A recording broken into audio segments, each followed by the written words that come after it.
Pertama sekali, Lanun Melayu ni adalah satu watak yang ataupun satu figure yang pernah muncul pada awal abad 19 dan 18, 18 dan 19 lah.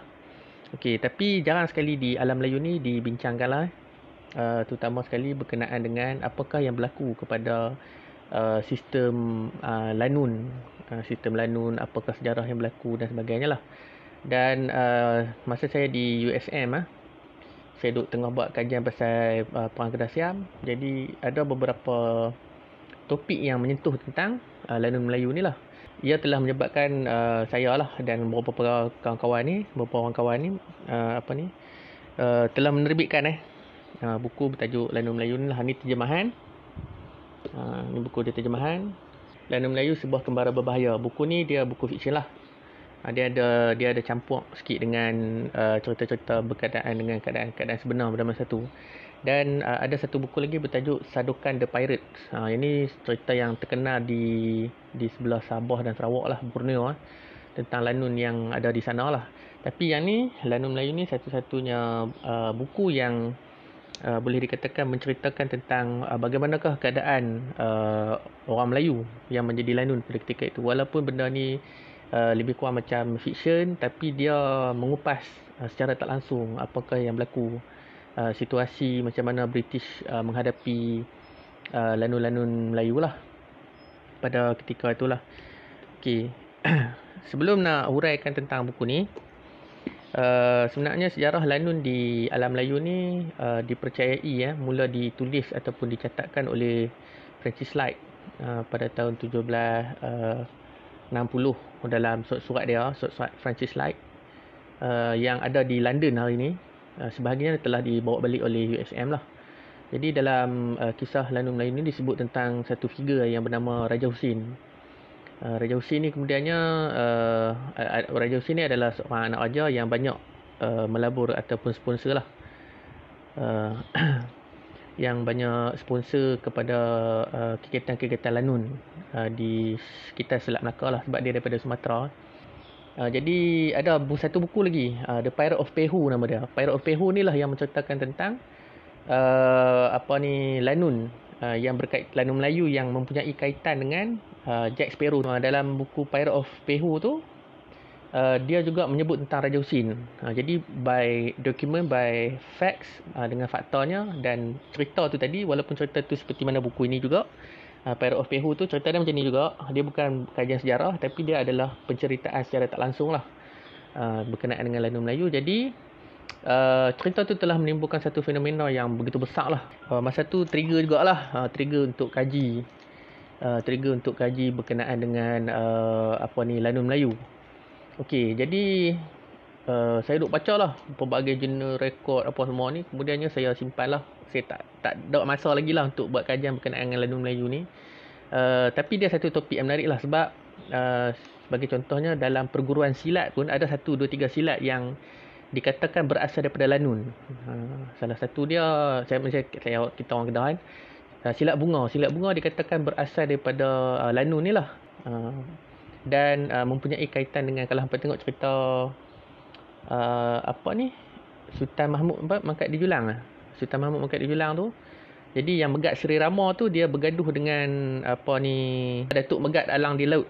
Datuk Megat Alang di Laut ni adalah Lanun yang telah bertempur dengan Megat Seri Rama di perairan Johor. Malah berkenaan dengan Lanun di Johor ni ada dibuat satu kajian oleh NUS. Saya tak ingat, The Temenggung and the Pirates. Buku ni, The Temenggung and the Pirates ni buku yang boleh dikatakan sebagai buku yang diharamkan lah di Johor. Tapi boleh dapat lah, kita boleh beli lagi dekat NUS. Wallahualam, saya tak tahulah kalau buku tu ada lagi. Tapi saya ada buku tu, saya beli. Cuma saya tak baca lagi sebab saya tak memberi fokus kepada kes-kes Lanun ni lah. Orang yang mula-mula mengkaji tentang Lanun Melayu ni, yang telah menyebut tentang Lanun Melayu ni adalah Stamford Raffles. Dalam buku dia History of Java pada tahun 1817. Dan pada ketika itu, sebelum dia menjadi gubernur di Java ataupun di Jawa lah, dia telah datang ke Pulau Pinang dan pernahlah duduk dalam masa 2-3 tahun dekat Pulau Pinang dan tengok situasi Selat Melaka dan alam Melayu pada ketika itulah. Okey, 1817 ni masa tu perang di antara Perak dengan Kedah. Saya pernah cerita dalam buku saya Gajah Putih di Bumi Geroda. Saya pernah cerita dalam buku ni berkenaan dengan Perang Kedah Perak dan rentetan peristiwa yang berlaku daripada 1767 sampai 1842 secara detail jugalah saya cerita benda ni. Dan ketika itulah Raffles mula melihat bahawa sudah ada lanun-lanun daripada orang Melayu lah. Tapi sebenarnya kalau ikut daripada cerita yang saya sebut tadi, Francis Light telah mencatatkan bahawa telah ada lanun di kawasan perairan alam Melayu sejak tahun 1750. Kalau kita tengok dalam cerita Perang Kedah Siam, Tunku Kudin, Tunku Mat Saad dan sebagainya, dalam buku saya tu, mereka ni dituduh sebagai lanun dan mereka dibicarakan menjadi pesalah jatuh hukum dia sebagai lanun lah. Jadi macam Tunku Mat Saad, pada tahun 1840 dia menyerah diri. 1840 dia menyerah diri. Kemudiannya pada tahun 1841 dia telah dibicarakan dan dituduh sebagai lanun. Jadi Tunku Mat Saad ni diwakili oleh J.R. Logan lah. Kalau hampa pergi ke Pulau Pinang dekat Padang Kota tu, mahkamah tu lah Tunku Mat Saad dibicarakan, dan orang Pulau Pinang mesti tahu nama J.R. Logan ni. J.R. Logan ni adalah peguam bela kepada Tunku Mat Saad yang mempertahankan Tunku Mat Saad dengan mengatakan bahawa mereka bukanlah lanun, tetapi mereka adalah orang-orang yang mempertahankan negeri mereka lah untuk mendapatkan balik negeri Kedah lah. Sebelum Raffles ni pada tahun, dalam buku ni juga sebab kita kajian ni, kita masukkan semua elemen-elemen yang berlaku, jadi dia jadi terlampau padat kan. Jadi pada tahun 1760 lebih kurang, 1760 bukan 1785, 84 macam tu, ketika perang di antara Sultan Abdullah dengan British yang menyebabkan kehilangan seberang perai. Masa ni juga disebut tentang lanun, di mana Sultan Abdullah telah mengupah sebanyak lebih kurang 1,000 orang lanun daripada Sulu untuk membantu Sulu dan Siak untuk membantu Angkatan Kedah menyerang kedudukan British di Pulau Pinang. Tetapi mereka ni kalah, semua kalah. Jadi angkatan perang tu ada lebih kurang 8,000 lah. 1,000 daripadanya adalah lanun lah. Jadi adalah cerita plot cerita macam mana British ni dia menghalang lanun tu mai, dan mereka berusaha bersungguh-sungguh lah untuk menghapuskan lanun. Disebabkan peristiwa inilah yang menyebabkan British mula mengeluarkan polisi untuk menghapuskan lanun-lanun di Selat Melaka lah. Sebab bagi mereka lanun ni semua mengganggu perairan atau perdagangan di Selat Melaka tu. Sebab mereka British ni dia ada satu peristiwa yang berlaku di sebelah Afrika, bila mana dulu-dulu ni di belah Afrika, menurut buku ni saya beli lama ni. Ni buku ni saya tak jual lah. Okey, dalam buku ni simple je, buku bergambar, buku budak-budak. Tapi dia ada menyebut tentang apakah yang berlaku di Eropah, dan cerita lanun ni apakah yang berlaku pada orang-orang Eropah. Dan salah satu petikan yang saya agak sikit hati juga, dia menyebut tentang sekitar tahun 700 Masihi, dan kemudiannya Islam mula berkembang dan seterusnya. Bila berlaku pertembungan di antara orang-orang barat Kristian dengan lanun ni, dia mengatakan bahawa orang Islam di sebelah Arab dan Afrika tu, di sepanjang teluk Mediterranean dan Gibraltar semua tu, jadi lanun-lanun ni berperang atas dasar agama.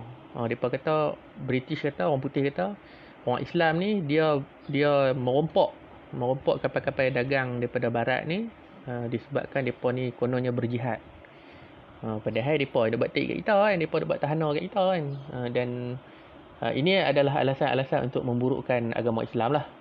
Dan kalau kita tengok pun masa tu pun memang kita duk berperang kan, banyak berperang dengan mereka kan, perang salib. Perang salib ni yang menyebabkan biasalah harta rampasan daripada kapal-kapal ni akan dibawa lari lah. Jadi inilah sedikit sebanyak yang dikatakan oleh British, oleh Kristian, oleh Barat, yang menyebabkan Raffles turut mempercayai bahawa orang-orang Islam, orang Melayu dan orang Islam tu dia melakukan aktiviti perlawanan sebab dia kata tujuan mereka ni atas dasar agama.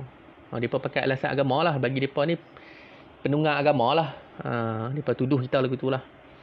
Okey, walau macam mana pun, Raffles mengatakan bahawa orang Melayu ni dia dia bukan nak melanun sangat. Dia lagu tu pula. Dalam satu kajian yang dibuat oleh Universiti Kyoto, saya ada baca, dia mengatakan bahawa orang Melayu ni dia bukan nak melanun sangat, tetapi disebabkan polisi-polisi yang dibuat oleh penjajah-penjajah ni yang menyebabkan mereka mula melanun dengan cara lepas geram lah orang kata kan. Nak berperang kalah, nak berniaga pun susah, jadi mereka keluar melanun. Raffles kata orang Melayu ni dia berfikiran terbuka dan sangat senang untuk dibawa bincang lah. Maknanya kata kalau kita berniaga cara elok-elok, British kata okey kami nak buat macam ni, cerita betul-betul prosedur apa semua, jadi orang Melayu ni akan bersikap terbuka dan mudah untuk menerima pandangan-pandangan asalkan benda tu tak menyusahkan mereka. Ni sikap orang Melayu. Sikap orang Melayu benda ni dah lama. Benda ni dah lama berlaku lah. Macam polisi Belanda polisi Belanda tu dia kalau ikutkan polisi Belanda ni pada masa ketika dia mai tahun 1641 tu, Belanda lebih bertujuan untuk merampas. Maknanya dia akan masuk kampung orang, dia nak rampas ya. Jadi benda-benda ni lah yang menyebabkan orang-orang di di Indonesia dan di Melaka tu mula tertekan lah dengan polisi yang dibuat oleh Belanda dan mula merompak lah. Benda ni lah disebut oleh Raffles tadi. Okay, begitu juga dengan Sepanyol. Polisi Sepanyol lah yang menekan orang di sebelah Sulu, sebelah Sabah, Sarawak tu. Tadi pun saya sebut pasal Lanun Sulu tu. Jadi polisi Sepanyol ialah memburu dan membunuh semua lanun-lanun yang ada. Yang ni yang kita biasa dengar pasal Iranun, Bajau dalam sejarah kita Dan benda ni lah yang menyebabkan orang-orang Sulu tu dia sampai sudah dia jadi rebel. Sebab Sepanyol punya prinsip polisi ialah dia anggap semua orang yang duduk atas kapal yang berubah terpilot tu adalah lanun. Sedangkan budaya masyarakat Bajau ataupun orang Sulu ni memang mereka duduk berumah di tepi laut dan sebagainya lah. Okey. Jadi British ni dia cerdik. Dia banyak belajar lah daripada polisi-polisi sebab dia kaji sejarah. Yang sangat penting. Kenapa kita nak kena kaji sejarah? Sebab kita nak mengkaji polisi, dasar dan kesan sosioekonomi serta politik kepada masyarakat Indonesia seterusnya. Macam selalu saya cakap lah. Sejarah ni kalau hampa tak boleh baca, hampa tak faham, hampa tak boleh meramal masa depan. Pernah lah ada orang gelak apa orang sejarah boleh ramal masa depan. Tak. Ini memang falsafah yang ditekan oleh sejarawan-sejarawan yang mengatakan bahawa sesiapa yang membaca sejarah akan boleh meramal masa depan. Kemudiannya John Crawford. Crawford dia mai pada tahun 1819 juga. Dia adalah pembantu kepada Raffles dan orang yang terlibat dalam perjanjian Bangkok yang pertama 1822. Dalam buku saya pun ada juga saya tulis. Jadi Crawford ni adalah wakil British yang membincangkan tentang dasar ataupun polisi yang dibuat oleh Bangkok terhadap negeri Melayu lah. Jadi bagi Crawford, dia mengatakan bahawa terdapat kesamaan di antara lanun Melayu dengan Greek. Macam mana tindakan orang Greek dulu adalah sama. Dan memang ada satu teori mengatakan bahawa orang Phoenician, saya tak nak sebut sangat Phoenician ke apa, mereka ini dipercayai leluhur kepada Melayu yang dikatakan berkaitan dengan Sabak, Sulaiman, Ratu Balqis apa semua tu lah. Kemudiannya Crawford ni dia kata dia menulis cerita pasal lanun ni di dalam Singapore Chronicle. Okey, tapi dia mengatakan bahawa Crawford ni lah yang kata bukan sebab agama dan sebagainya, tapi sebab tekanan-tekanan yang dibuat oleh polisi-polisi penjajah. Okey, kemudiannya dia kata lanun-lanun ini juga ditajuk oleh anak-anak raja seperti di Terengganu, Kelantan, Johor dan sebagainya. Dia disebutlah bahawa campur tangan anak-anak raja ni telah menyebabkan aktiviti melanun tu menjadi sangat luas lah. Dan macam saya cerita tadi lah, Kedah ni pun termasuk juga di antara negeri yang paling banyak melakukan lanun. Ni lanun ni hampa kena faham tau. Lanun bukan terma kita ni jahat. Terma kita ni merampas benda yang jadi hak kita. Jadi bagi British pada ketika itu dia kata di mana ada pelabuhan, di situ ada lanun. Tapi dia kata lagi sekali, Crawford kata depa ni bukan nak melanun, tapi depa rasa geram lah dengan polisi-polisi yang dia buat dan depa nak cuba untuk mempertahankan apa yang depa rasa adalah hak depa lah. Ada Husin yang melakukan aktiviti pelanunan di Kuala Kurau. Sampai lah pun tak ada lah. Di Kuala Kurau. Jadi mereka Nak Adaudin ni kemudiannya ditangkap oleh James Low. Dia juga adalah orang yang terlibat dengan Raja Ligor lah. Maknanya dia kata dia diupah oleh Raja Ligor lah. Habis sampai 1840. Sebenarnya cerita pasal Lanun Melayu ni dia habis pada tahun 1860. Maknanya lanun-lanun di perairan Selat Melaka ni dihapuskan secara total sekitar 1860 lah. Walaupun 1874 tu ketika Perang Pangkor disebutkan tentang aktiviti pelanunan yang ada di sekitar Pantai Remih apa semua tu. Tapi semua tu dah banyak Cina lah. Melayu dah kurang lah. Dah macam tak ada lah sebab British dah mula buat satu polisi dasar di mana mereka start bagi allowance. 1874 daripada dah kaji, dia kata the best way, cara yang terbaik ialah bagi allowance lah kepada anak-anak raja dan bangsawan-bangsawan. Ini adalah salah satu sebab lah kenapa timbulnya allowance anak-anak raja dan sebagainya lah. Antara buku-buku favorit saya lah, iaitu buku ni, Orang Regiment, The Malays of the Ceylon Rifle Regiment. Buku ni lah yang mempunyai kaitan dengan cerita Pirates of Caribbean. Buku ni terbitan UKM lah.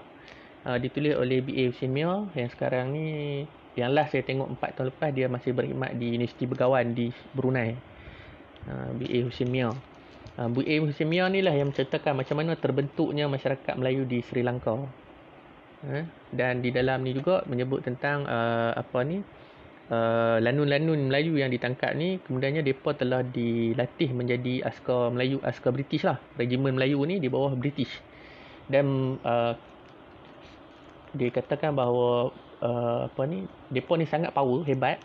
Orang Melayu ni sangat hebat sebab mereka ni berani mati.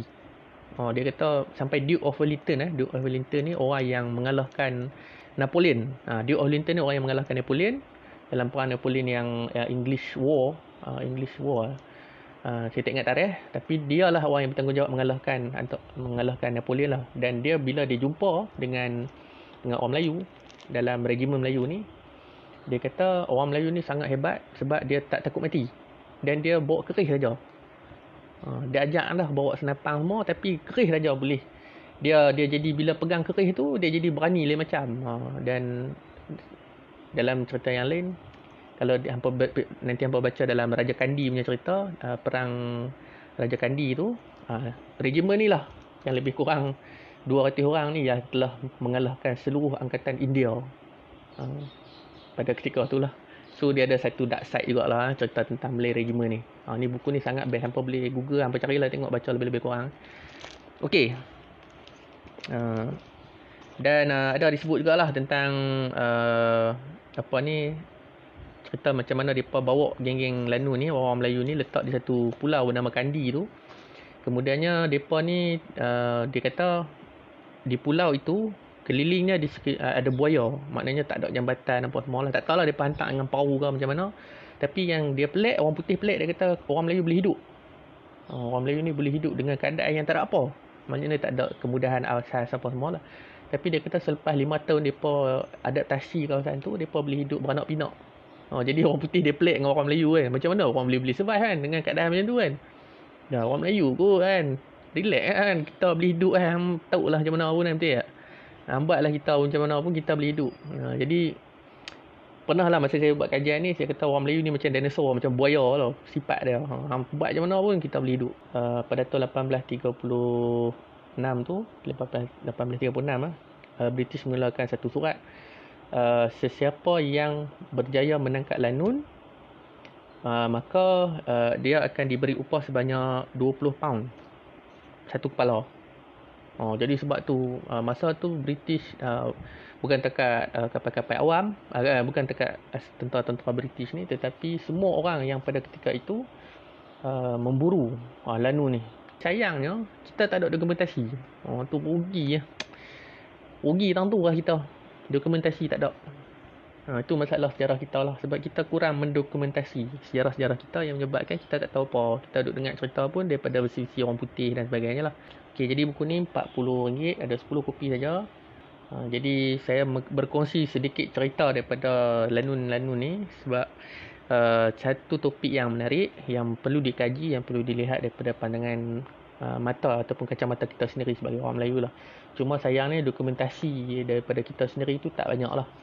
yang menyebabkan kita terpaksa bergantung kepada rekod-rekod yang ditulis oleh British terutamanya lah, laporan-laporan yang dibuat. Kita hari ni, generasi baru hari ni, kita jadi buta kepada kesenian alam Melayu itu sendiri. Kita dah tak tahu dengan kemahiran nak buat kapal, kita dah tak tahu kemahiran belayar, kita dah tak tahu dengan kemahiran membaca angin dan sebagainya. Saya sendiri pun tak tahu juga.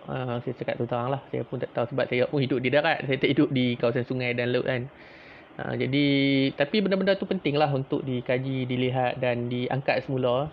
Kita kena berusaha, kena fikir nak cari jalan macam mana kita nak angkat sejarah kita. Nak harap orang tak boleh. Jangan harap orang. Cina apa semua tu daripada tak harap orang, daripada komuniti depa. Kita kena ada satu komuniti kita yang bergerak ke depan lah. Sekian saja daripada saya. Terima kasih kerana menonton. Assalamualaikum warahmatullahi wabarakatuh.